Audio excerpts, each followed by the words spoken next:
Muy buenos días. Espero que todos hayan amanecido bien, bien de salud, con buen ánimo, un maravilloso día, soleado, frío pero soleado. Vamos a dar inicio a la clase 6.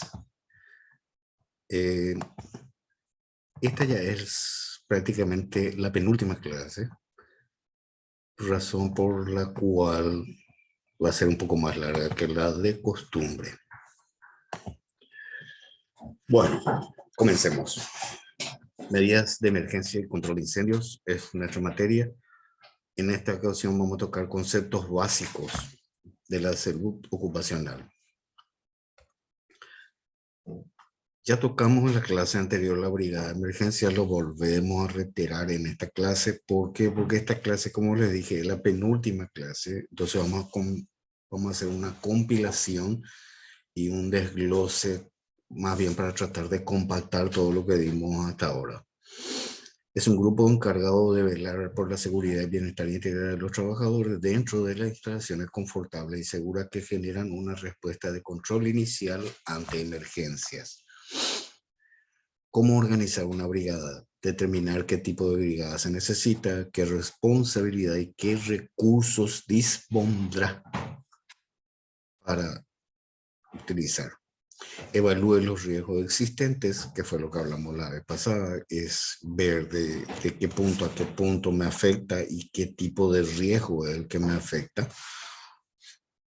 Así yo voy a poder generar mi utilización de recursos y mi tipo de brigada que estoy necesitando.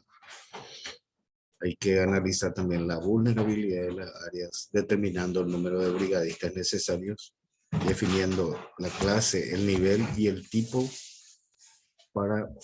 de organización para su brigada.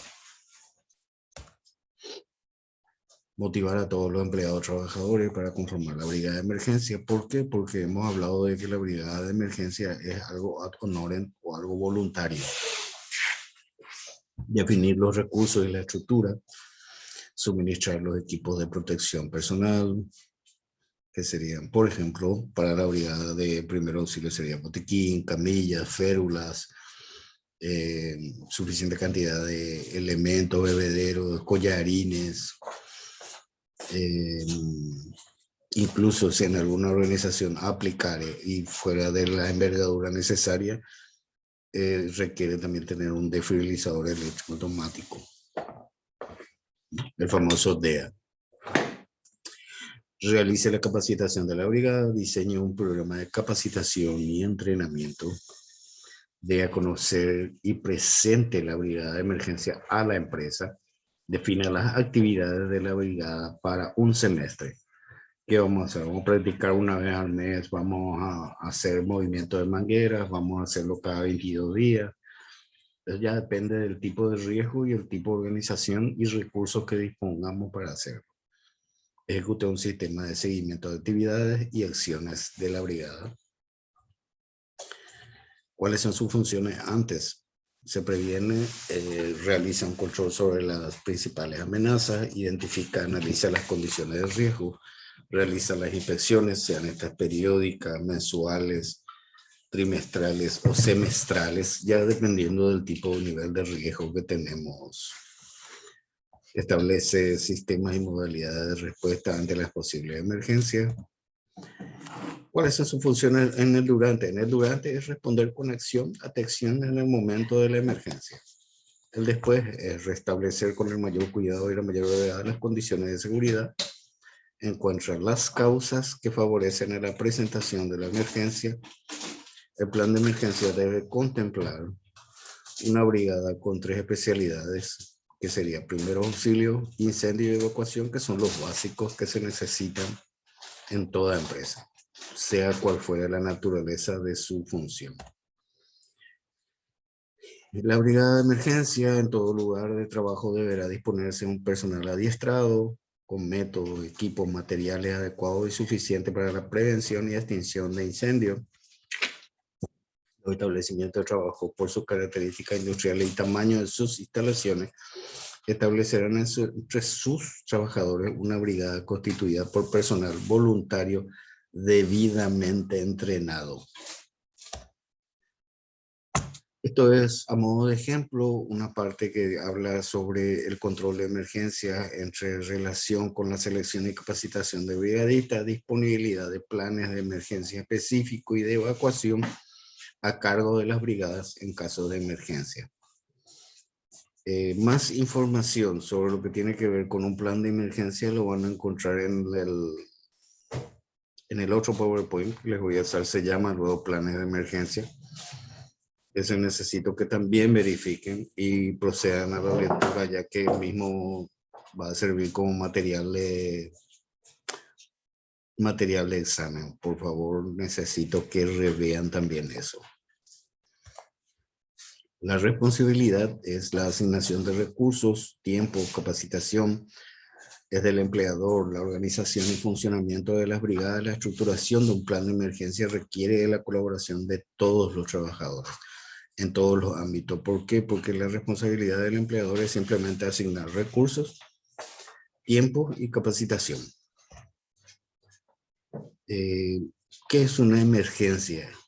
Recuérdense que una emergencia es una situación que aparece cuando en la combinación de factores conocidos surge como un fenómeno o suceso eventual e inesperado que causa daños o alteraciones en las personas, los bienes, los servicios o el medio ambiente sin exceder la capacidad de respuesta de la comunidad afectada.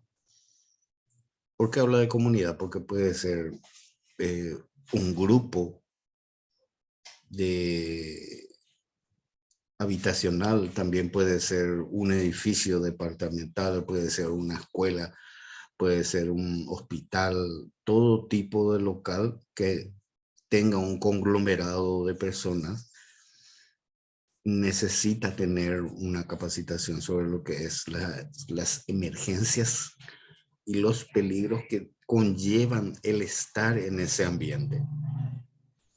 Por eso habla de comunidad afectada. Desastre, suceso que causa alteraciones intensas en las personas, los bienes, los servicios y el medio ambiente, excediendo la capacidad de respuesta tanto de la comunidad como de la empresa. Por ejemplo, puede ser un incendio que salió del control, pasó de ser simplemente, comenzó con un conato, pasó a ser un incendio tipo 2 y ya después pasó a ser un incendio tipo 3, el cual ya no lo pudimos controlar, tuvimos que recurrir a servicios externos, o sea, el equipo de bomberos de la comunidad que venga a darnos el soporte con respecto a esta eventualidad que sufrimos. ¿Cuáles son los tipos de emergencias? Y miren, che, tenemos los naturales que pueden ser deslizamientos, terremotos, sismos, temporales, largas sequías. Ejemplo, esta tormenta de arena que nosotros veíamos en la televisión, sin embargo, nos afectó el año pasado cuando tuvimos esta lluvia, o sea, tuvimos la cobertura del polvo debido a si se acuerdan, el humo que vino de los incendios forestales del Chaco. En sismos grandes nosotros aún no lo hemos tenido, los pequeños sismos o movimientos que tuvimos fueron corta duración que casi solamente fueron percibidos por gente que se encontraban en pisos superiores en edificios céntricos, que fue lo último que sentimos. Tenemos la gracia de Dios de estar en la parte donde la capa tectónica es estable. Estamos en el corazón del continente, lo cual hace que nuestro país sea muy poco probable que suceda un incendio, un sismo o un terremoto de baja, mediana, tal vez casi imperceptible sensación fue lo que tuvimos la vez pasada. Tecnológicos cuando hablamos de incendios, explosiones, intoxicaciones, sociales cuando hablamos de atentados, vandalismo, secuestros, Recuérdense de que los atentados son aquellos que atentan contra el bienestar del grupo o del ambiente laboral también. Tenemos una norma NFPA, que es la NFPA 600, la cual habla sobre la organización y el entrenamiento de brigadistas. Ellos tienen como base un triángulo del éxito, el cual dice que las brigadas de emergencia entrenadas, capacitadas, equipadas adecuadamente, que tienen planes de acción, procedimientos y protocolos de llamada, que tienen equipamiento, instalaciones, vehículos, material, suministros y extintores en cantidad y calidad suficiente, siempre van a tener éxito. Llegar a ese triángulo es nuestra meta. Fácil, no va a ser fácil, pero lo podemos negociar. Acuérdense que en la clase del 11 vamos a hacer estos teatros demostrativos de cómo crear en nosotros la capacidad de vender nuestra idea. ¿Por qué? Porque el técnico de seguridad y salud ocupacional tiene que ser un buen vendedor, porque él está vendiendo una idea, que es la idea de gastar dinero, poner dinero para la seguridad del equipo de trabajo. Y no es sencilla, es bastante complicado, no lo niego. No solamente en nuestro medio, en toda América Latina, en diversos tipos de países, dependiendo mucho de la mentalidad que tenga la cabeza de la organización, es por donde pasan este tipo de dificultades dentro de la capacidad de negociación. Bueno, según la NFPA 600, dice establecer su brigada de incendio de acuerdo a las mejores prácticas dentro de la industria. Esta norma presenta requerimientos para la organización, operación, entrenamiento y equipamiento de las brigadas industriales de incendio. La NFPA 600 también contiene requerimientos de seguridad ocupacional de salud para miembros de brigadas industriales de incendio en desempeño de sus funciones de combate contra incendios y afines. Tiene un alcance, como toda norma, tiene un objetivo, tiene unos requisitos alternos que serían su aplicación puede variar para las operaciones industriales y está supeditado a la autoridad competente.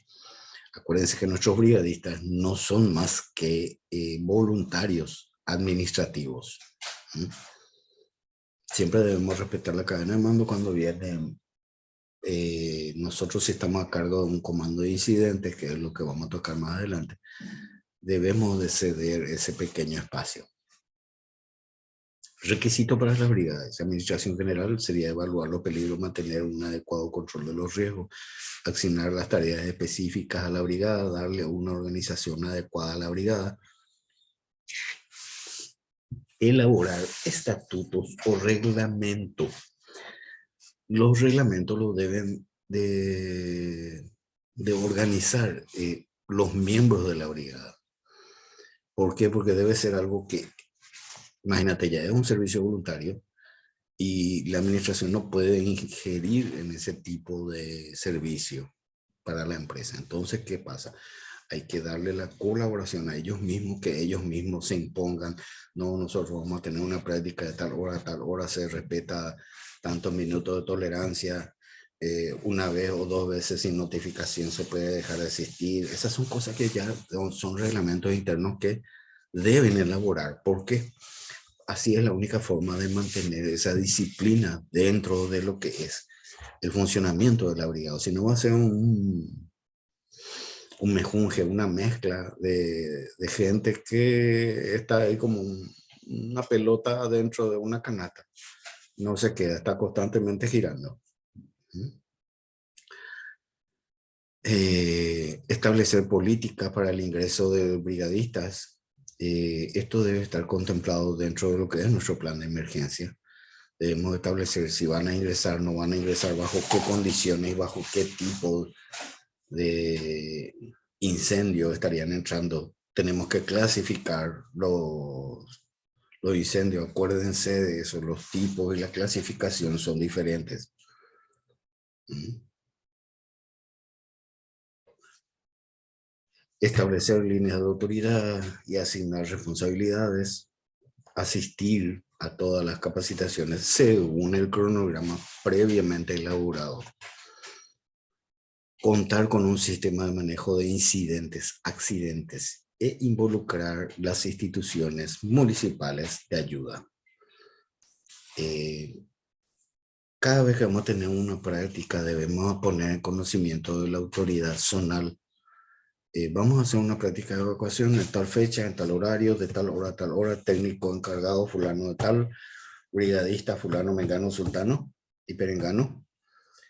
Todos vienen identificados con número de cédula. Y eso debe estar emitido para la Policía Nacional.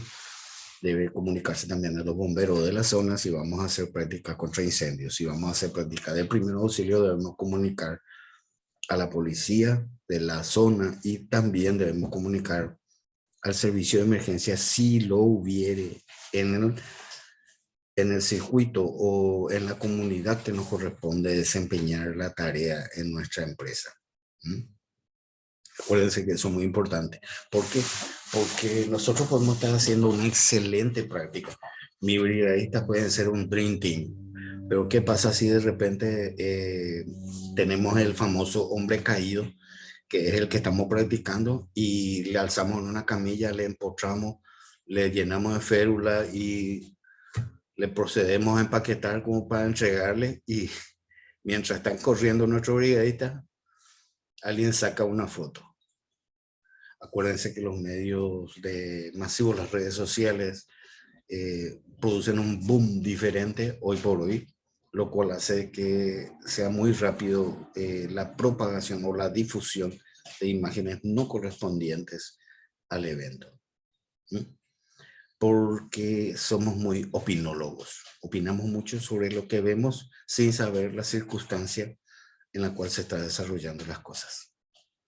Esa es mi recomendación, llevarlo en cuenta, siempre ponerlo en conocimiento, poner el nombre del listado de brigadistas, comunicar a la comisaría de la zona para que en caso de que la primera denuncia haya, cuando le llaman y le dicen de la central de emergencia, porque la gente va a llamar a 911, no nos va a llamar a nosotros, ni tampoco le va a llamar a la comisaría de la zona, va a llamar a 911. ¿Qué pasa? 911 al codificar una verificación, automáticamente la comisaría le va a decir, sí, ellos están teniendo una práctica, fulano, mengano y sultano son los encargados y ellos están teniendo este grupo de brigadistas que están haciendo este tipo de práctica.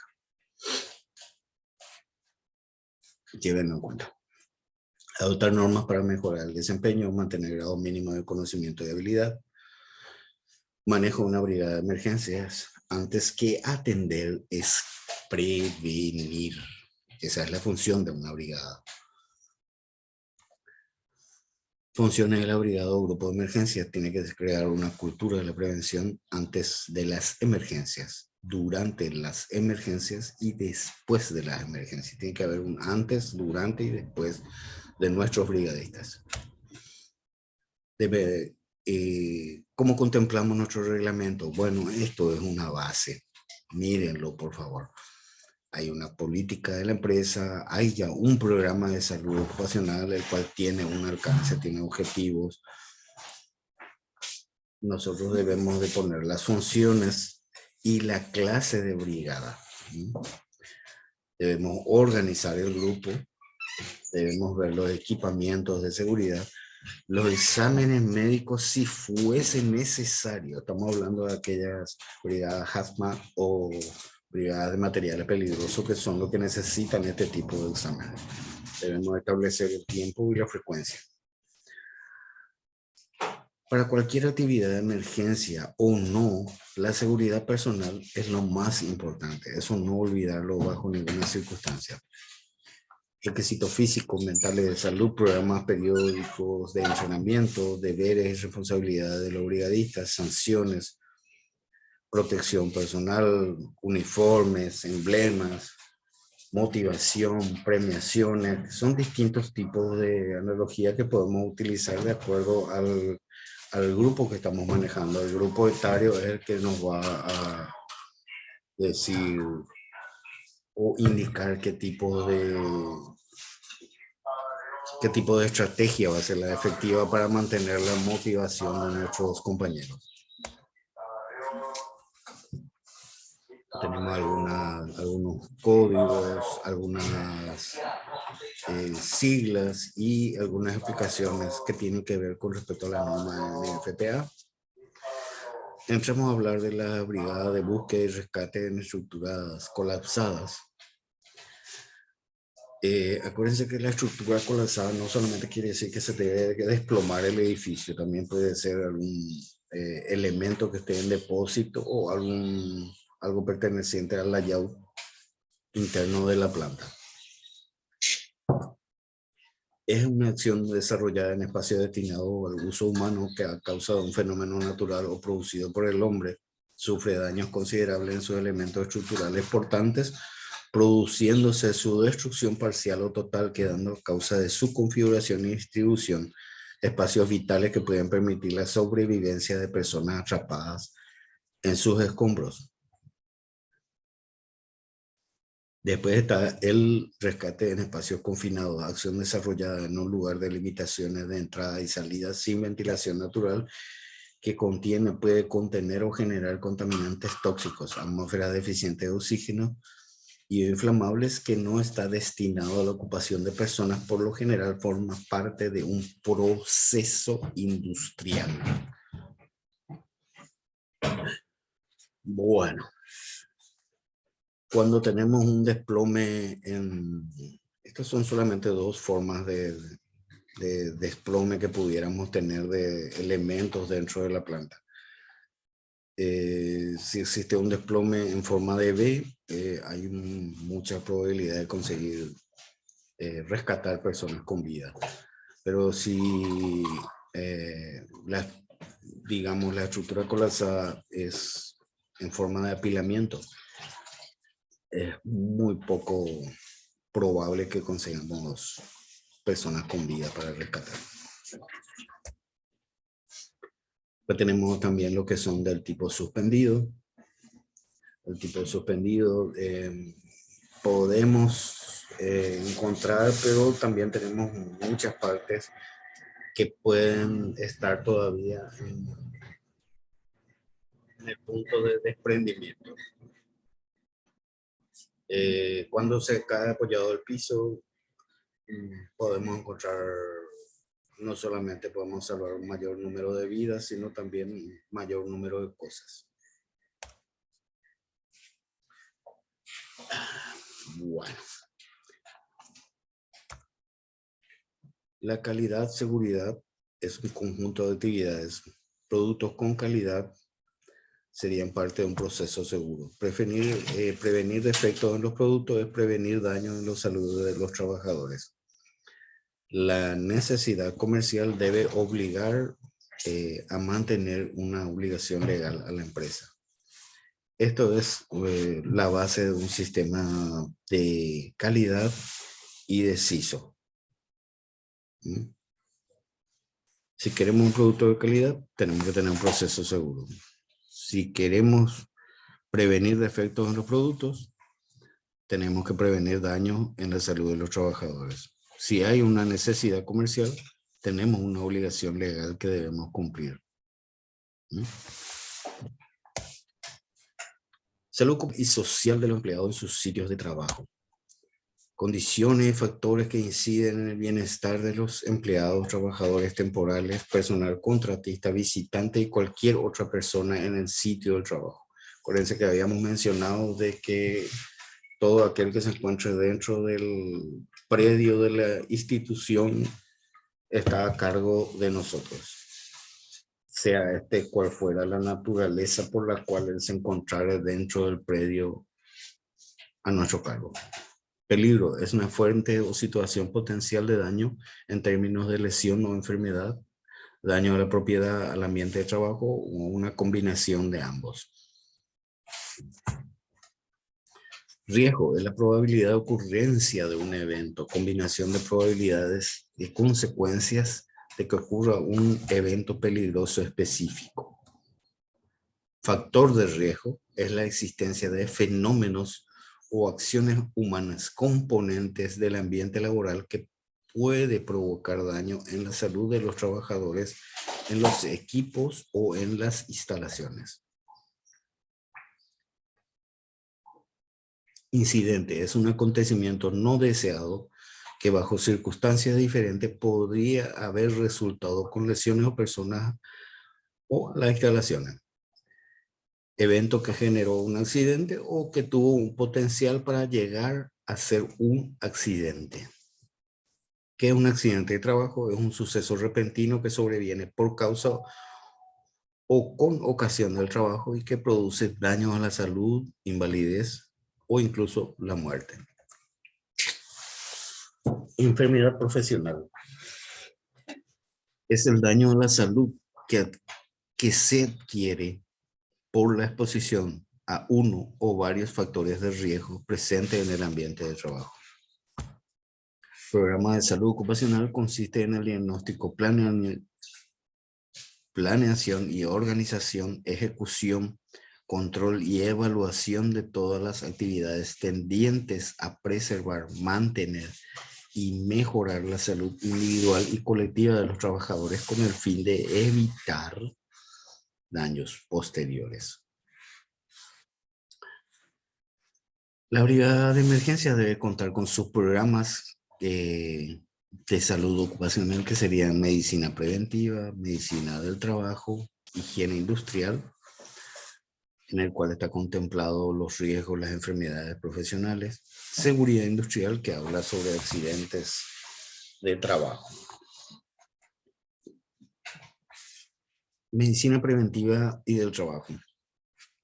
Consiste en realizar exámenes de ingreso, retiro del trabajador, desarrollar actividades de vigilancia, prevención a la salud, conjuntamente con un subprograma de higiene y seguridad.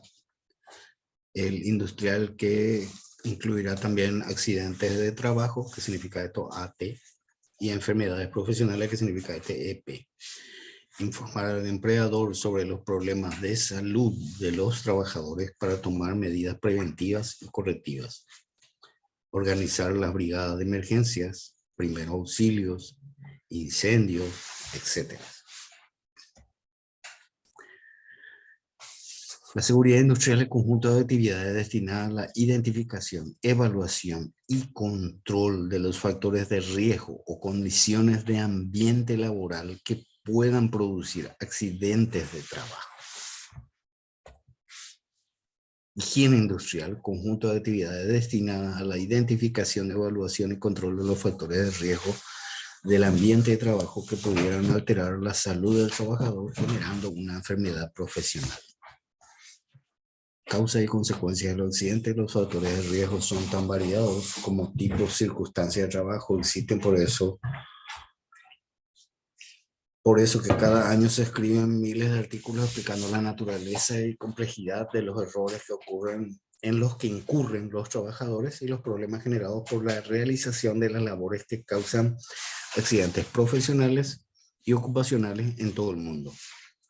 Estos acontecimientos indeseados se producen cuando una serie de factores encadenados se combinan en circunstancias propicias, produciendo consecuencias graves o fatales para la integridad de los trabajadores. Tenemos algunas de las causas y consecuencias de los accidentes. Los accidentes que se deterioran la salud, la integridad del hombre, no suceden, son causados. La aparición del accidente siempre es multicausal. La suma de incidentes da como resultado un accidente. Las causas de los accidentes pueden ser detectadas y controladas. Lo imprevisible de los accidentes es la lesión, el tipo de lesión.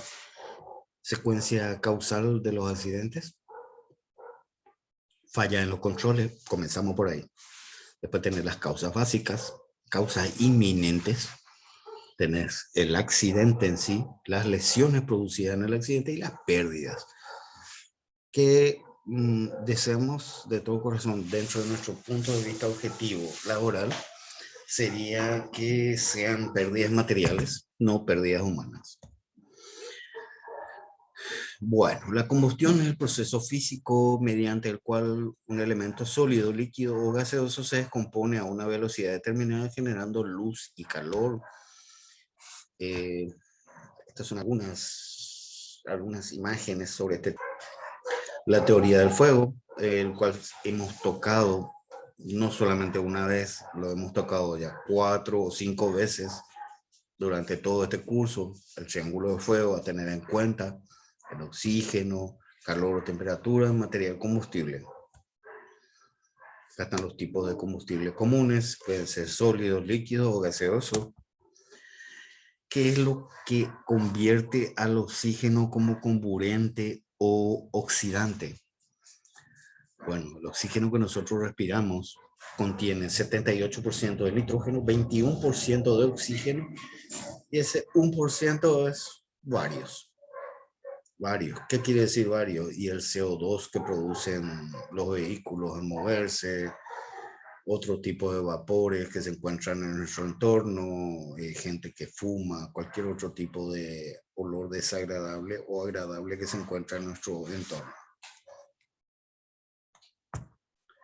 El calor es la elevación de la temperatura del combustible, la cual hace que se desprendan gases y se mezclan con el oxígeno en la atmósfera en proporciones adecuadas, y después se produce una ignición. Pueden ser eléctricos, pueden ser por combustibles o puede ser directamente por la exposición de este tipo de material a determinada temperatura.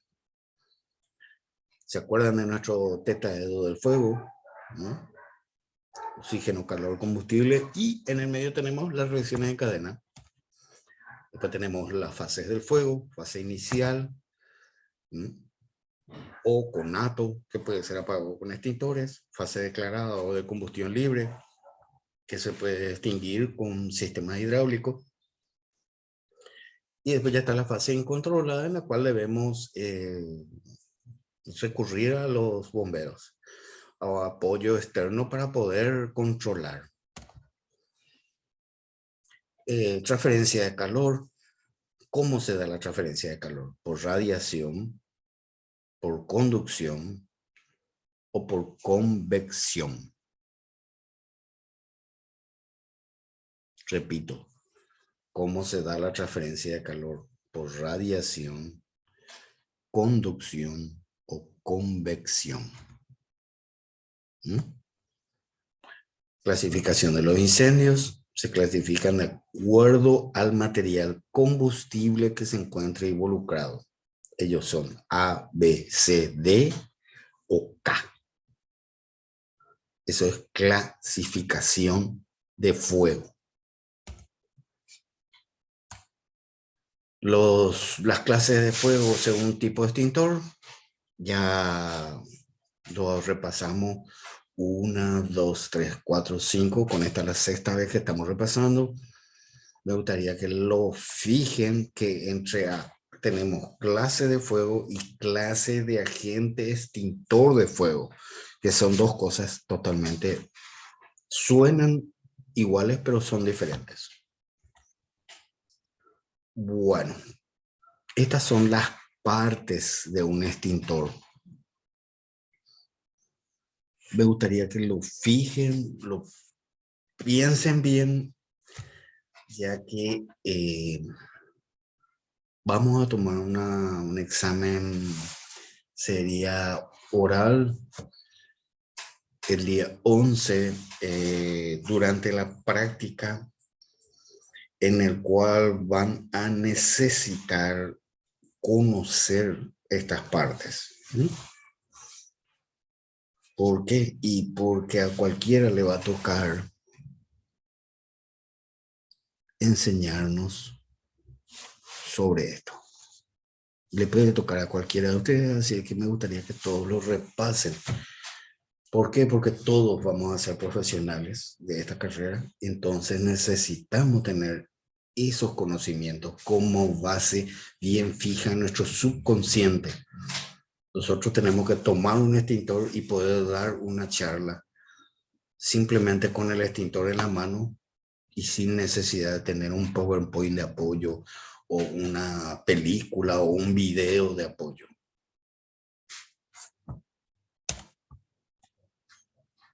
Bueno, ¿dónde debemos ubicarlo? Ya lo dijimos. ¿Qué altura? ¿Por qué debe estar visible? ¿Por qué debe estar en forma correcta?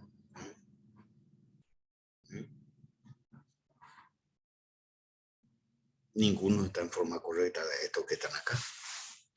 Y no, uno se encuentra atrás, sobre las cargas, otro se encuentra atrás de la carga, el otro se encuentra con un cable suspendido encima. ¿Tiene corriente o no tiene corriente? No, ni idea tenemos.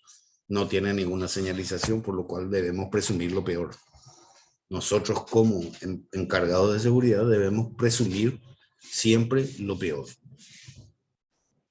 La instalación, entre unos 30, unos 50, hasta unos 60, a veces dependiendo del tipo de pared, de humedad, ambiente o entorno en el cual vamos a instalar. ¿Mm? Un límite mínimo. Siempre la gente está hablándote de esto. ¿Cuánto es mínimo? ¿Cuántas cantidades de extintor tenemos que tener? Y les digo que en línea recta 23 a 25, haciendo un recorrido entre 10 a 15 metros máximo. ¿Qué quiere decir eso? Oficinas intercaladas. Puede haber en uno, en la otra que está siguiente, no, pero en la subsiguiente ya debe haber nuevamente un extintor, de acuerdo a la carga de fuego que tenga cada oficina.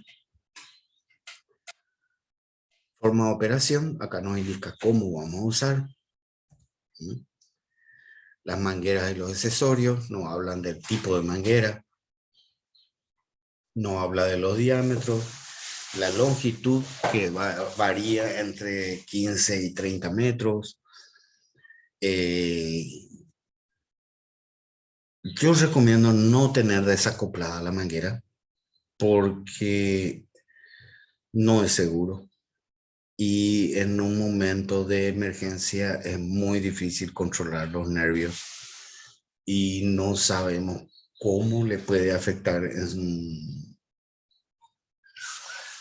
en su subconsciente a la persona a la cual le indiquemos que nos pase la manguera. Por más que no seamos nosotros, siempre corremos el riesgo de que algún compañero de trabajo cometa un error o en el afán de ayudar sufra un traspié y pueda llegar a lastimarse. Siempre debemos de tener en cuenta la seguridad, la situación, el contacto inicial. Los contactos iniciales tenemos que tener tres tipos. Uno es visual, podemos estar viéndole, pero no nos escucha. Contacto verbal es cuando nos escucha, pero no lo podemos ver, pero por lo menos nosotros tenemos esa interacción verbal. Y el físico es cuando podemos hacerle o tocarle a esta persona. La triada sería mirar, escuchar, sentir en el grado de la inconsciencia y cuáles son los que tenemos que controlar, y la vía aérea, si respira, la ventilación, si hay movimiento torácico, y la circulación en el caso de pulso. Algunas heridas que pudieran ver. Ah, lamento informarles de que las heridas de los accidentes laborales son así. No son disimulables, son eventos catastróficos que debemos llevar en cuenta y debemos tratar de evitar al máximo. Muy sencillo cuando alguien nos dice, una fractura y todo tenemos que hacer así, así y así. Y ponemos cartoncito y le atamos y todo. Todos vimos ese video en YouTube. Otra cosa es cuando tocamos y nos enfrentamos a él. Y lamento informarles que esa es parte de nuestra función. Bueno, la parte de materiales peligrosos, por lo menos tiene más equipos de protección, es un poco más seguro.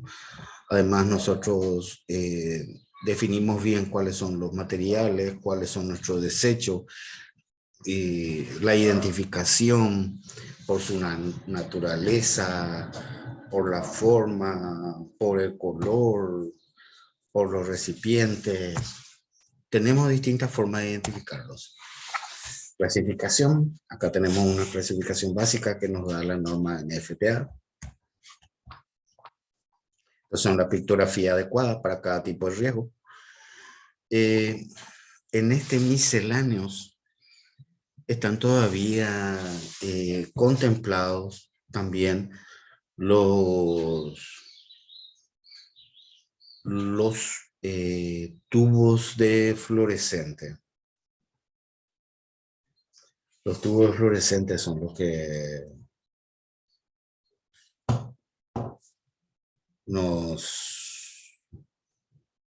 nos indican de que tenemos que ir cambiando los tubos fluorescentes por tubos LED, los cuales necesitamos para mejorar nuestro tipo de residuo.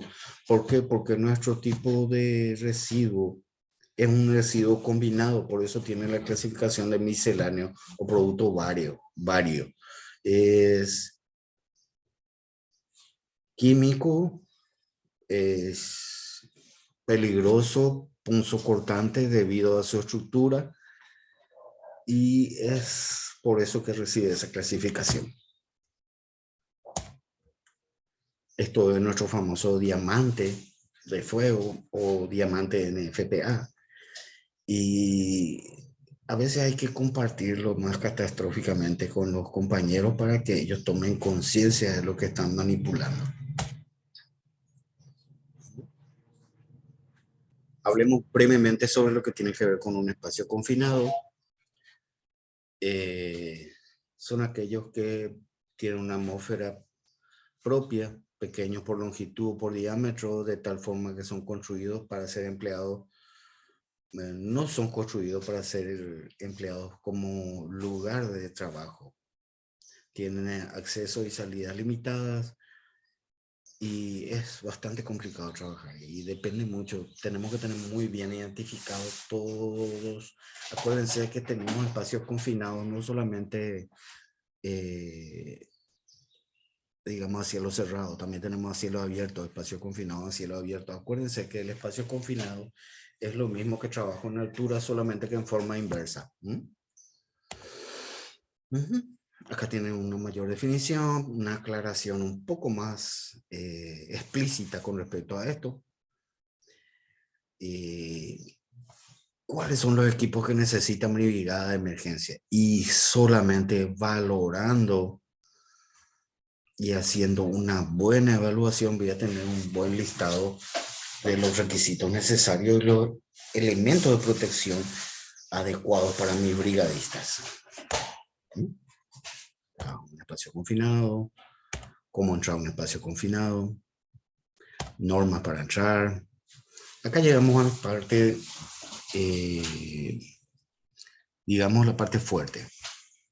Es el sistema de comando de incidentes que vamos a tener una práctica el sábado 11, por eso es necesario la participación de la mayor cantidad de ustedes, de ser posible aquellos que no pudieran estar, vamos a ver cómo hacemos para que puedan participar y puedan ver cómo se hacen las cosas.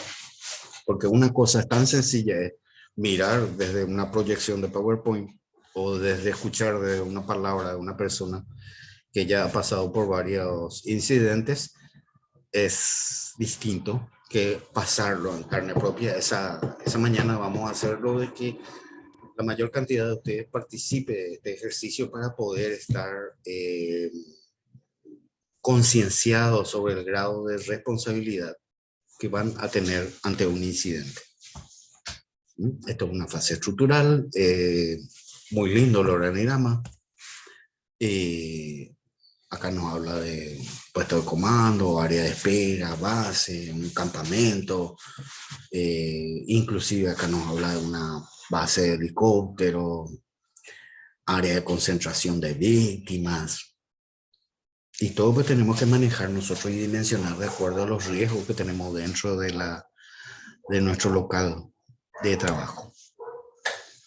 Y cómo se haría, y lo podemos dividir en zonas, los cuales nos podemos ir integrando o desintegrando, desgregando responsabilidades de acuerdo a las necesidades. Es muy lindo. Trabajo natura, tenemos lo que dice la norma, tenemos la altura de 1.5 que habla la norma OSHA.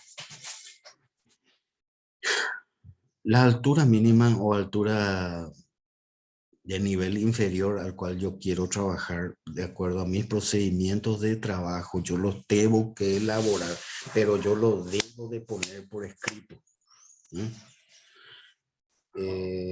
Por ejemplo, para un trabajo en un tipo de empresa, por ejemplo, una farmacia. Para una farmacia, yo lo considero a partir de 2 escalones que serían 70 centímetros. Ya lo considero como un trabajo de riesgo. ¿Por qué? Por la peligrosidad, el pasillo angosto, la naturaleza del piso, la limpieza frecuente y otros distintos factores. Para un silo, que también trabajo en un silo, lo considero a partir de 2 metros. ¿Por qué? Y porque tengo VIX que miden 1,90 de altura. No puedo patear contra mi olla y decir que a partir de 1,50 yo ya considero trabajo en altura. ¿Qué quiere decir? Que yo le voy a tener a mi operario con arnés a 1,90 y él puede caminar sobre 1,90 y tiene que movilizarse, tiene que etiquetar, tiene que calar. Hay un sinnúmero de cosas que él hace a esa altura. Entonces, debo medir bien cómo establecer mis niveles de riesgosidad existentes en mi área de labor. Acá nos habla sobre el tipo de arnés indicado, el tipo de absorbedor de caída. Pero yo pienso que antes que pensar en el tipo de arnés que vas a comprar en la cola de amarre o el tipo de absorbedor de caída, deberías pensar en el proceso de ingeniería o de medida colectiva de protección que pudieras elaborar. Crear una jaula, ponerle unas barandas, colocar una línea de vida fija en el lugar donde es necesario.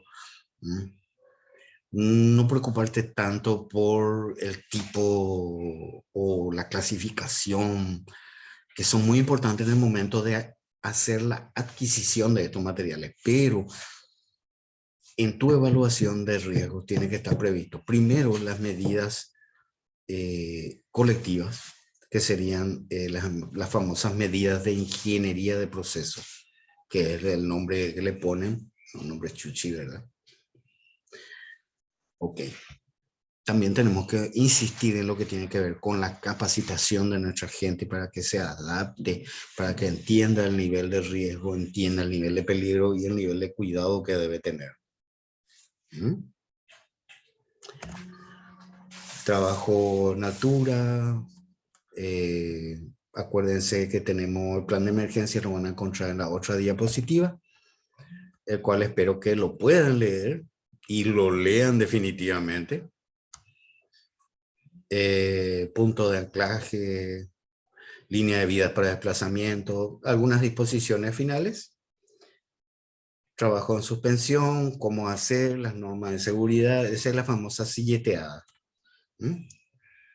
Le agradezco mucho por llegar hasta este punto del video conmigo y espero que nos veamos el 11 para la clase presencial. Les espero a todos y prepárense para... Vamos a descuarearnos. Si pensaban que iba a ser divertido, sí va a ser divertido. Va a ser muy divertido. Un placer, les deseo feliz fin de semana y nos vemos Dios mediante el próximo sábado. Les espero a las 9 puntualmente en el instituto para comenzar porque va a ser muy corto estas 2 horas para todo lo que quiero desarrollar con ustedes. Un placer, feliz fin de semana.